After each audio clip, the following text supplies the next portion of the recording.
प्रिय आई जा इफिसियों के पत्री 5वां अध्याय शुरू के दूगो वचन के हम पढ़त हई। यही खातिर प्रिय बालक के समान परमेश्वर के रउआ अनुकरण कर जा। प्रिय आज बहुत से लोग फिल्मी हीरो के अनुकरण करेलन। वो हीरो जैसे अपना बाल के कट करे हैं वैसे करावेलन, जैसन ड्रेस पहनेल वैसने वो पहनेलन। और वैसे ही कुछ लोग क्रिकेटर्स के फॉलो करेलन। वो क्रिकेट के खिलाड़ी जौना तरह से जैसे वो लोग अपना हाथ में शरीर में अपना टैटू बनावेलन वैसे ही इहो बनई हैं। जैसे वो दाढ़ी रखेलन इहो रखियन जा, जैसे उनकर हेयर स्टाइल इहो रखियन जा।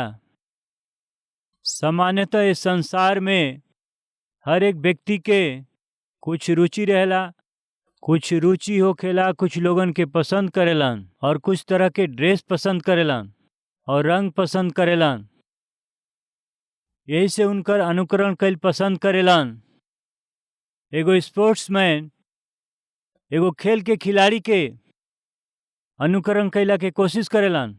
जे फिल्म के पसंद करेला वैसन व्यक्ति सिनेमा के एक्टर्स के, हीरो के, हीरोइन के अनुकरण करे के कोशिश करेलन। वाद्य यंत्र बजावे वाला कोनो प्रसिद्ध संगीतकार के वो अनुकरण करेलन। एगो गायक कोनो प्रसिद्ध गायक के ही वो अनुकरण करेलन। एगो खिलाड़ी दूसरा खिलाड़ी के अनुकरण करेला, एगो अभिनेता दूसरा अभिनेता के अनुकरण करी त, एगो गायक दूसरा गायक के अनुकरण करेला त, एगो संगीतकार दूसरा संगीतकार के अनुकरण करेला त। प्रियता हमहन जवन मसीही व्यक्ति हैं जा, हमहन केकर अनुकरण करे के बा। बाइबल बतावेले एगो मसीही व्यक्ति के मसीह के अनुकरण करे के बा, मसीह के जैसन चले के बा। कई संदर्भ में हमहन कहिलन जा कि हमहन परमेश्वर के संतान हैं जा। यदि हमनी के परमेश्वर के संतान हैं जा तो केकर अनुकरण करे के बा बताई। हमन में केकर स्वभाव चाही। जब केहू के यहाँ बेटा या बेटी जन्म लेलन, आसपास के रिश्तेदार आकर के वो जन्मल बच्चा के देख के वो अपना पिता पर गईल हवे, ऐसन कहला से वो पिताजी कैसन खुश होलन। या वो बच्चा के अपना हाथ में उठा के बिल्कुल मम्मी पर गईल है, ऐसे कहला से वो माँ कितना खुश होखेली। प्रिय एक बार एगो भाई हमसे मिलने जब मिलने तो उनसे हम पूछली कैसन बाड़ा, कहला से अच्छा बानी ब्रदर। रउआ कहले रहनी पत्नी गर्भ बाड़ी तो का भइल पूछला से बेटी भइल भैया ऐसे कहले। बेटी कैसन बाड़ी पूछला से का जवाब दिहले जानत है का? बेटी कैसन बाड़ी कहला से कैसन बाड़ी चूहा जैसे बाड़ी। अब बताएं उनके का कहे के। बेटी कैसन बाड़ी बताओ, चूहा के बच्चा जैसे बाड़ी। उनकर बेटी उनकरा स्वरूप में ना है तो का कहत हमें चूहा के बच्चा। फिर हम सोचत हैं शायद उनकर आकार छोट होई, थोड़ा काली हुई हैं, जैसन होखे अपना बेटी के चूहा के बच्चा कहत हमें। कई बार पिता भी बेटा के ऊपर गुस्सा आइला से जब गुस्सा रोक ना पावेलन, का रे गदहा, ऐसा गुस्सा से बेटा के देखेलन। बेटा यदि बुद्धिमान हुईन त काहे खातिर यदि हम गधा हई त रउआ का हई। सोची गधा के बच्चा, गधा से गधा पैदा हुई। प्रिय माता पिता सावधान, क्रोध और गुस्सा से हाँ कुत्ता कहल, सांड कहल, भैंसा कहल या गधा कहब त वो थोड़ा बुद्धिमान हुई रहुआ और देखियन त इज्जत जाई। प्रिय हम सब के परमेश्वर के अनुकरण करके चले के बाद बाइबल ही बतावेले बिल्कुल उनकरा पिता के स्वरूप ह कहेलन। कुछ लोग कहेलन बिल्कुल अपना पिता जैसे बोलेलन और कुछ लोग कहेलन बिल्कुल अपना पापा जैसे चलेलन। उनकर चाल बिल्कुल पापा जैसे है, मम्मी जैसे है। वो बिल्कुल अपना पापा जैसे बात करेलन, माँ जैसे बात करेलन। उनके देखला से बिल्कुल अपना पापा जैसे हमें। ऐसे बहुत से लोग कहेलन, ऐसे कहला से उनकर बाप कैसे खुश होलन। प्रिय हमनों के एगो पिता हमें वो यहोवा परमेश्वर हमें। प्रिय भाई और बहन लोग, हमने के अपना जीवन में के हासिल करके बजाना था, प्रमोशन नहीं। कब से हम सोचत हई गोल्ड मेडल पावे के बा, वो ऊंचा जगह के पावे के बा, वो ऊंचा नाम कमाए के बा, खुद के घर बनावे के बा, वो कीमती कार हमरा के खरीदे के बाटे। ऐसे सामान्यतः मनुष्य में कुछ चीज के कमाए के बा, ओकर अनुभव करे के बाटे, वो स्तर ऊंचाई तक जाए के बा। ऐसा आशा रहेला बाकी हमके कहे दें हम सब के कौना स्तर तक जाए के बजाना था।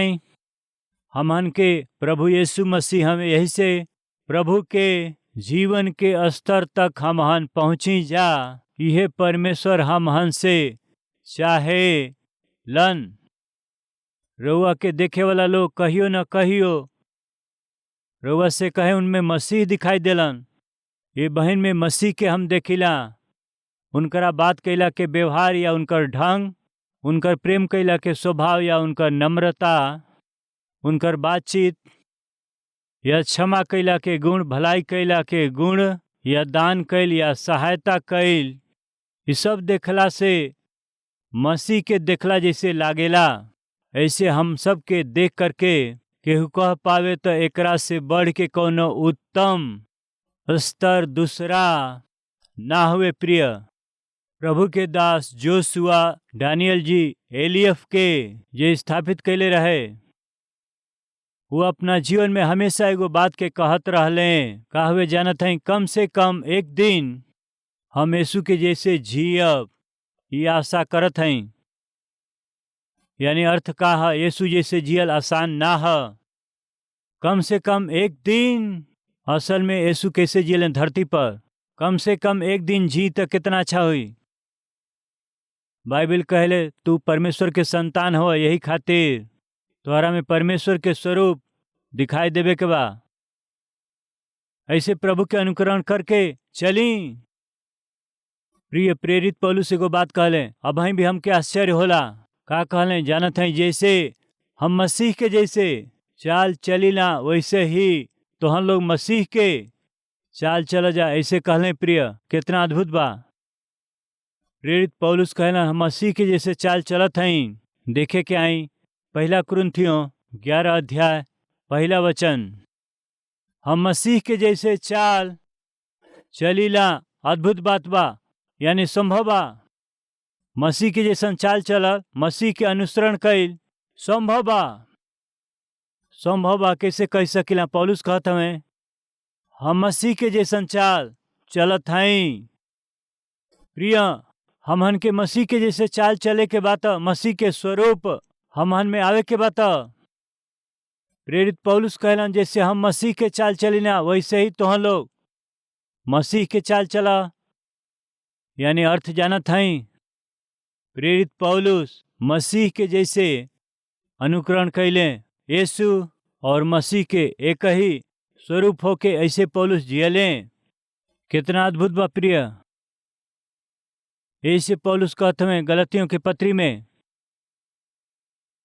4 अध्याय 19वां पद में, हे हमार बालक, जैसे तो हम लोग में मसीह के स्वरूप ना बन जाओ, तब तक हम तोहन खातिर हम फिर जच्चा के जैसे पीड़ा सहत हैं। तो हम लोग में मसीह के स्वरूप दिखाई देवे के चाही, तब तक हम जच्चा के जैसे पीड़ा सहत रहब।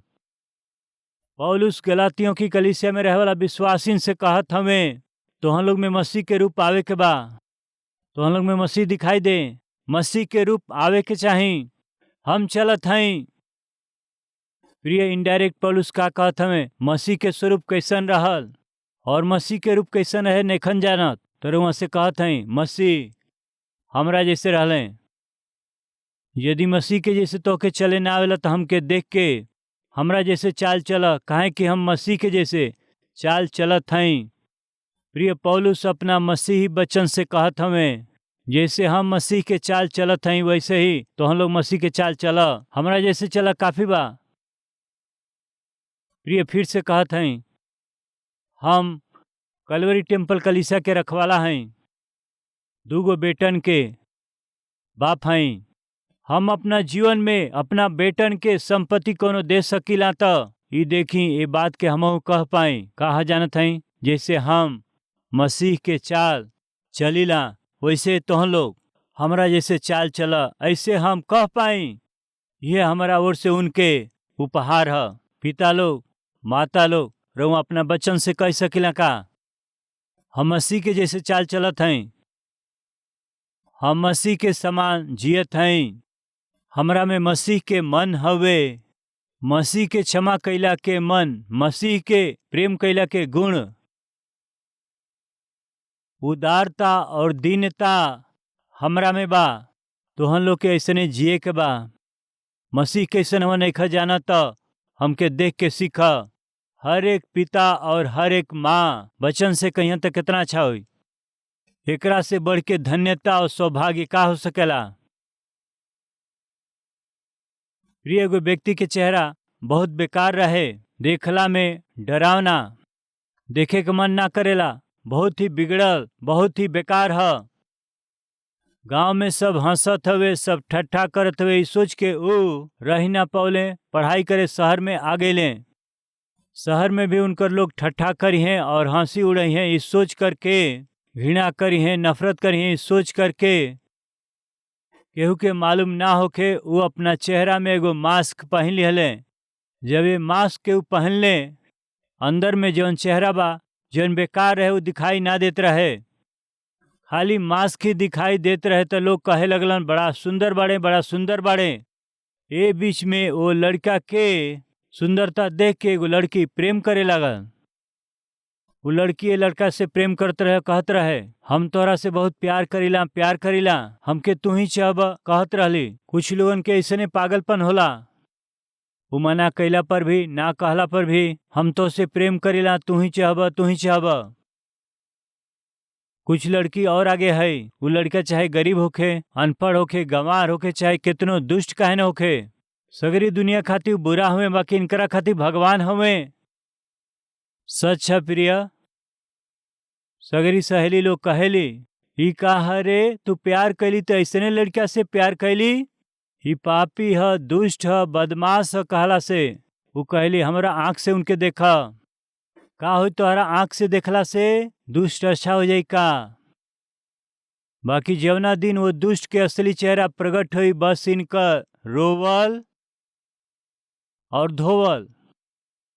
प्रिय वो लड़का जितना दूर जात रहे वो प्यार करके ओकरा पीछे गईली। अरे ये लड़की तो हमरा पीछे पड़ गई है, इस सोच करके ये लड़का भी इनकरा प्रति इंटरेस्ट दिखावे लगले। समय निकाल के वो लड़की के साथ समय गुजारल, वो लड़की से प्रेम करे वो शुरू कैले। ये दोनों के प्रेम बढ़े लागल, ये दोनों के प्रेम बहुत अधिक बढ़ गए। यही बीच में उनकरा गांव के एगो लड़की आके उन्हीं कॉलेज में एडमिशन लिहली। ये लड़की वो लड़का के नाम, उनकर पता, एड्रेस, उनके पिता के नाम, उनकरा बात कैला के ढंग देख के समझ में आ गल कि तू जब गांव में रहला तो बड़ा बदसूरत रहला, यहाँ आके हमारा दोस्त के मास्क पहन के धोखा देत हवा, तोहके बतावत है रुका। इस सोच के एक दिन वो लड़का के गर्लफ्रेंड के पूरा बात बता दिले। अरे पगले, वो बहुत सुंदर हवा, वही सोच के पीछे पड़त हूँ, वो हमरे गांव के हमें, उनकरा पिता के हम जानत हई, उनकर जिंदगी का है, स्वरूप का हम जानत हई। रूप कहला से का वो सुंदर हमें? अरे वो सुंदर ना हमें, ऊपर से वो मास्क पहनले हुए, बाकी अंदर से वो तो कुरूप हमें। उनकर चेहरा हमहन देख भी ना पावे के, बहुत ही खराब हवे। तू सही कहत हऊ का? हाँ बहन, चाहे तो उनके जाके तू पूछा। एक दिन वो आके वो लड़का के पकड़ के पूछे लगले, सच बताओ तू कुरूप हव ना? तोहर चेहरा कुरूप है ना, केहू देख ना पाई ना? तू अपना गांव में अपन चेहरा ना दिखा पावला, तू अपन गांव छोड़ के यहाँ आ गई ना, अब तू अपना चेहरा में मास्क पहन के तू धोखा देत हव ना, ये सच है का? जब वो लड़की उनके भला बुरे कहे लगली, वो एक ही जवाब दिहले, तू जब हमारा पीछे पड़ल रहलू, हमार नाही नाही नाही नाही कहला के मुख्य कारण यह रहे, हमारा विषय में तू नेखू जानत। वही समय बताओ के रहना, बताई तो तू घृणा करतू और सबके समान तू हमरा से नफरत करतू। हम तोहरा जरिए घृणा ना कल चाहत रहली, यही से बतावल चाहली, बाकी फिर भी तू पीछे पड़ गईलू। तोहरा प्रेम के आगे हमहू झुक गईली। इहे सच्चाई है। हम बदसूरत हई। अब का करे के बा बतावा। ठीक बा, तोहार चेहरा कितना बुरा बाटे एक बार देख करके अब कबही तोहार मुंह ना देखब। तोहरा के बाय करके हम चल जाए। दिखाओ एक बार तोहार चेहरा कैसन बा। देखला के बाद तू घृणा करबू, चल जेबू। दिखावला से का फायदा। ठीक बा, कोनो बात नहीं खे। एक बार तोहरा चेहरा देख के जाए, चेहरा दिखावा। ठीक बा, ये कह के कई साल से वो बिना निकले वही हाल में रखल वो मास्क के वो धीरे से निकाले लगले। धीरे से वजन बहुत मजबूत रहे, वो जम गईल। वो मास्क के वो निकलले। कितना भयंकर दिखाई देते हमें, कितना बेकार हमें, कितना बदसूरत हमें, घृणित हमें। वो चेहरा देखे के बा वो पापी व्यक्ति के सोच के जब वो लड़की उनका चेहरा के ध्यान से देखली त वो अपना आंख पे भरोसा ना कर पावली। अद्भुत है, आश्चर्य है। का तुहार चेहरा इतना सुंदर कैसे बा? का कहत हो सुंदर हमार चेहरा बा? चाही तो देख ल। दर्पण दिखवला से उनकर चेहरा बहुत अद्भुत रहे। प्रिय कैसन रह जानत हई? जैसे वो मास्क बाहर से रहे, जौना रूप में रहे, बिल्कुल उहे स्वरूप बहुत बरिस तक ओके पहनला रहला से अंदर से उनकर चेहरा वही रूप में ट्रांसफर हो गई। प्रिय लोगन, उनका रूप अद्भुत बन गई। प्रिय भाई और बहन लोग, मसीही रूपी हमहन के उद्धारकर्ता के धारण करब त बहुत समय तक उनकरा संगति में, अधिक समय तक परमेश्वर की संगति में समय बितावे वाला संतान हैं जाता हमहन में भी वो निश्चय ही दिखाई दी हैं। बहुत समय से वो मास्क निकलला बिना ओकरा साथ है ही उस समय के बितौलन तो मास्क जैसे ही उनकर चेहरा बदल गई। समझ में आवे बताओ थई। मान ले कि एगो ई चुंबक हवे, एकरा पास रहुआ सेफ्टी पिन लियाई। वो सेफ्टी पिन के लिया के ये चुंबक के पास में आधा घंटा तक एकरा समीप रखी त आधा घंटा के बाद वो सेफ्टी पिन का होई बताई जा। दिखाई देवे में सेफ्टी पिन है, बाकी रहुआ सेफ्टी पिन के दूसरा सेफ्टी पिन के पास रखब तो दूसरा के आकर्षित करी। देखे में सेफ्टी पिन दिखाई देते हुए, बाकी एकर स्वभाव वो चुंबक के समान काम करत हवे। वो चुंबक के समान दूसरा सेफ्टी पिन के भी आकर्षित करे लागेला। दिखाई देवे में वो सेफ्टी पिन हवे, बाकी ओकर व्यवहार चुंबक जैसे हो गईल हवे। ये कैसे संभव है? ये सेफ्टी पिन, ये अल्पिन या पिन थोड़ी देर चुंबक के पास रहला से वो चुंबक का कैलस जानत हई? अपना स्वभाव के वो सेफ्टी पिन के भी दे दिहलस।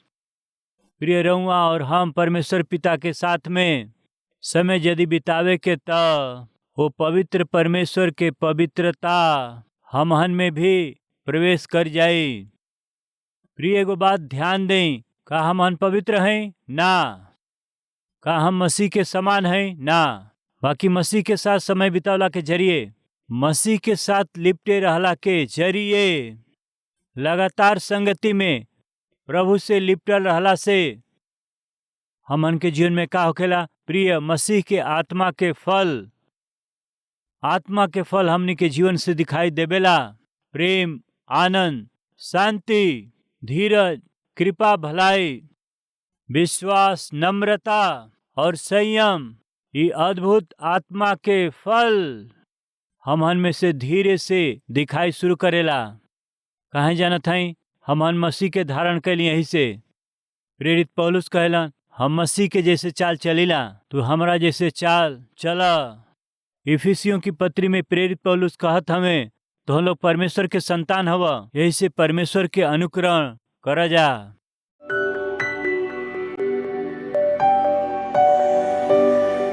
महान पवित्र प्रेमी पिता परमेश्वर बहुत ही सीधा और साफ हमनी से बात कैली, यही से धन्यवाद। पिता रउआ चाहेला कि राउर बच्चा राउर अनुकरण करके रौरी पीछे चल सके। रौरी इच्छा और रौरी मर्जी के अनुसार वो लोग जी सके।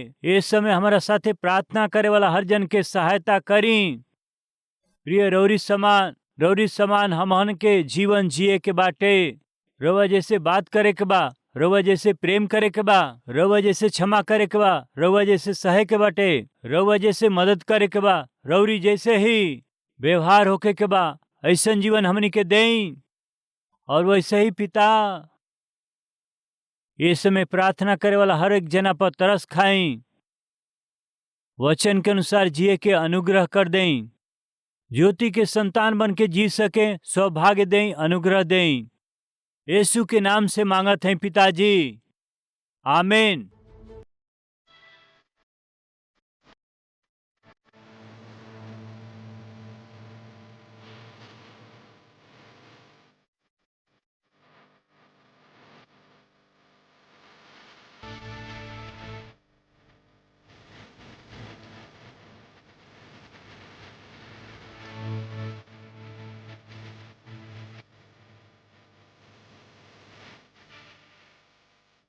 हमार पता बा Calvary, post box number 30, Kukatpally, Hyderabad 72।